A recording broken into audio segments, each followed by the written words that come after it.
ಮಂಗಳೂರಿನಲ್ಲಿ ಇಂದಿರಾ ಕ್ಯಾಂಟೀನ್. ಇಡ್ಲಿ ಪ್ಲೇಟಿಗೆ 5 ರೂಪಾಯಿ, ಸಂಜೀರ ಕೇವಲ 5 ರೂಪಾಯಿ, 5 ರೂಪಾಯಿಗೆ ಚಹಾ ಕಾಫಿ, ಈ ಬೆಲೆಯಲ್ಲಿ ಹೋಟೆಲ್ ನಡೆಯುತ್ತಾ ಎಂದು ಉಬ್ಬರಿಸಬೇಡಿ.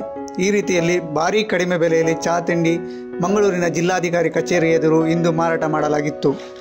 ಜನರು ನಾ ಮುಂದು ತಾ ಮುಂದು ಎಂದು ಚಹಾ ತಿಂಡಿ ತಿನಿಸುಗಳನ್ನು ಖರೀದಿಸಿ ಹೊಟ್ಟೆ ತಣಿಸಿಕೊಂಡರು. ಈ ಎಲ್ಲ ದೃಶ್ಯಾವಳಿಗಳು ಕಂಡುಬಂದದ್ದು ಡಿವೈಎಫ್ಐ ಸಂಘಟನೆ ಆಯೋಜಿಸಿದ್ದ ಅಣುಕು ಇಂದಿರಾ ಕ್ಯಾಂಟೀನ್ ಪ್ರದರ್ಶನ ಪ್ರತಿಭಟನೆಯಲ್ಲಿ. ಎಐಸಿಸಿ ಉಪಾಧ್ಯಕ್ಷ ರಾಹುಲ್ ಗಾಂಧಿ ಬೆಂಗಳೂರಿನಲ್ಲಿ ಇಂದಿರಾ ಕ್ಯಾಂಟೀನ್ಗೆ ಇಂದು ಚಾಲನೆ ನೀಡಿದ್ದಾರೆ. ಆದರೆ ಈ ನಡುವೆ ಇಂದಿರಾ ಕ್ಯಾಂಟೀನ್ ಸೌಲಭ್ಯವನ್ನು ಮಂಗಳೂರಿಗೂ ವಿಸ್ತರಿಸಬೇಕೆಂದು ಡಿವೈಎಫ್ಐ ಇಂದು ಮಂಗಳೂರಿನಲ್ಲಿ ಅಣುಕು ಪ್ರದರ್ಶನ ಪ್ರತಿಭಟನೆ ನಡೆಸಿತು. ನಗರದ ಜಿಲ್ಲಾಧಿಕಾರಿ ಕಚೇರಿ ಎದುರು ಅಣುಕು ಇಂದಿರಾ ಕ್ಯಾಂಟೀನ್ ಆರಂಭಿಸಿ ಭಾರೀ ಕಡಿಮೆ ದರದಲ್ಲಿ ಚಹಾ ತಿಂಡಿ ವಿತರಿಸಲಾಯಿತು.